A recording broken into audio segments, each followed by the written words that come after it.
Governor, good day. Obamacare. You're going to try to take it to Mitt Romney tonight on health care.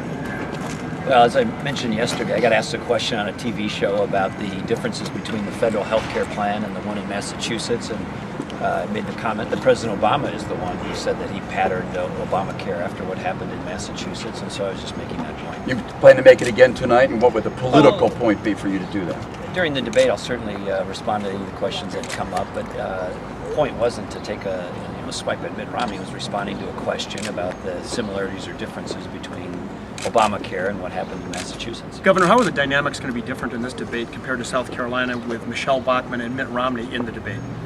Well, there'll be more people, and so everybody brings a little something different to the race and to the debates, and so we'll have a robust and good debate about the future of the country. And from my standpoint, one of the things I'm trying to do is continue to get introduced to the American people and get my record of cutting taxes, reducing spending, tackling health care from a private market standpoint, not a government standpoint, and much more.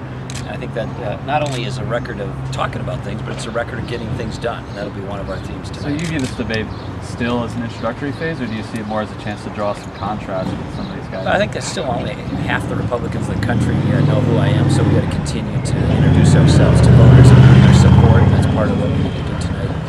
But you want to differentiate yourself from these guys in certain ways? Well, you guys want us to differentiate ourselves, but the things that differentiate the various candidates are these. Look, everybody's got a life story. Mine's no better or worse than anyone else's, but that's one thing. Two is your record, whether you're just talking about things or whether you actually have gotten them done. I think American people are looking for results on growing jobs, growing the economy, doing things that will match up with your words and your deeds. I've got that record in Minnesota, and then also your vision for America, where you want to lead the country as President of the United States. And so those are some of the things that will differentiate the candidates. Governor, what changed since Concord a couple months ago when you said you were going to stick to the Reagan commandment, the 11th commandment?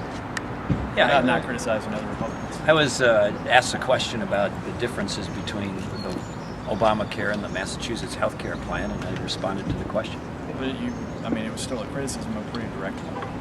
Yeah, I don't think contrasting policy differences between candidates is out of bounds in a debate. I mean, American people want to know what do you stand for, what do you believe, and if you get asked a question about how that differs from other proposals, I think that's fair game. Governor, is that the key thing that you want to get across tonight, that Mitt Romney has a health care proposal, or at least had, that's a lot like the ones that most Republicans say they'd like to see? No, the object isn't to stir some kind of internal rift in the Republican Party. The focus here is to get Barack Obama out of the White House. This is an individual who has presided over $4 a gallon gas, crushing levels of unemployment, a federal government that's out of control, the spending's out of control, the economy's in the dumps, and he broke just about every major promise he made when he was running for President of the United States, and he needs to leave.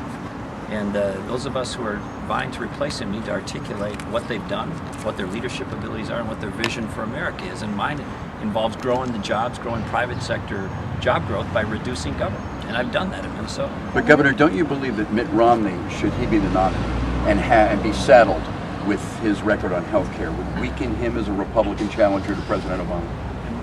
I'm just going to tell you what I stand for and what I believe, and to the extent there's an issue that's different than the other candidates, so we get asked about that, I'll address it. But I'm not going to, if you want to ask somebody to be the pundit in the race, go talk to John King or something like that. Are you likely to use the word Obamacare tonight? Are we likely to hear that? Probably not. Governor, you and Michelle Bachmann served in the Minnesota State Legislature together. Will you draw a distinction between the two of you and how you approach your conservatism?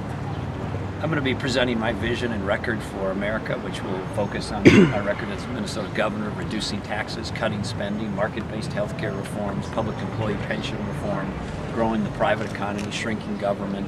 And I think the voters, the listeners tonight at CNN and across the country will make the distinctions on their own. It doesn't require us to get in the middle of all that. Did you and Michelle Bachmann see eye to eye on most issues or not? I'm not going to play pundit as to everybody's records. I'm going to tell you what I stand for, what I believe. I think I've got one of the best records in the country as a governor. I've got results on key issues of spending reform, tax reform, government reform, healthcare reform. I don't just talk about things, I get them done. Governor, can you talk about the significance of this setting in the hours leading up to the debate on health-related industry? Well, this industry is a remarkable example of innovation and healthcare and the importance of the private market continuing to try to find new solutions, new therapies, in this case prosthetic devices that are helping amputees, including the brave men and women who've been gravely injured serving our country. And I think you saw some of the incredible changes and the life-changing opportunities that opens up. And so I think it underscores the importance of a dynamic, vibrant, innovation-oriented healthcare system. That's what we've had in this country, and I think Obamacare will suffocate that as government continues to try to take over more and more of that and discourages that kind of spirit of innovation in the healthcare delivery system. Governor, that little boy Carter, the little blonde boy, has a pre-existing condition, actually a couple of them. His mom is worried that without protections, he might not be insurable. What about that? And the fact that the Democrats tout as one of the biggest parts of what you call Obamacare is a ban on banning patients with pre-existing conditions. Well, I've said many times, I think one of the things I hope everybody can agree on a bipartisan basis is the issue of pre-existing conditions, making sure that somebody's not denied insurance just because they've been previously sick. And so I've been somebody who has embraced the idea of reform in the area of addressing pre-existing That's conditions. not one of the things you fault in what you call Obamacare. No. All right, thanks, guys. Governor, who do you want to win the Stanley Cup? Boston. There you go. Yeah, you gotta. Yeah. Oh yeah. Well, it's not unlike the basketball series last night. You got one team on paper that, in the case of Vancouver, that looks stronger coming into the Cup, the playoffs. But now you got Boston, and that seems to have a bigger heart and more grit. They're a little off their game last time, but you get them back tonight in Boston. I think you'll see that heart come back. Thomas is standing on his head in most of these games, and having a hot goaltender in a game of playoffs is a big advantage. And I think getting Thornton back in the game, the series has made a difference. You get some grinders in there, you get some people who are willing to show some grit. And after that dirty hit, I think Boston woke up. So I hope that they win. And there's no early primary state in the Vancouver media market. Well, I give Vancouver props. They're a good team, but they're better on paper. But that's why you play the game. It's kind of like politics. You guys, it's like looking at the polls.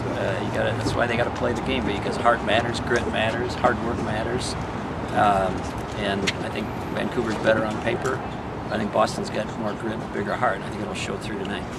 All right, thanks, guys. All right, Thank you. And Dan, no lip syncing to "Oh Canada." All the words.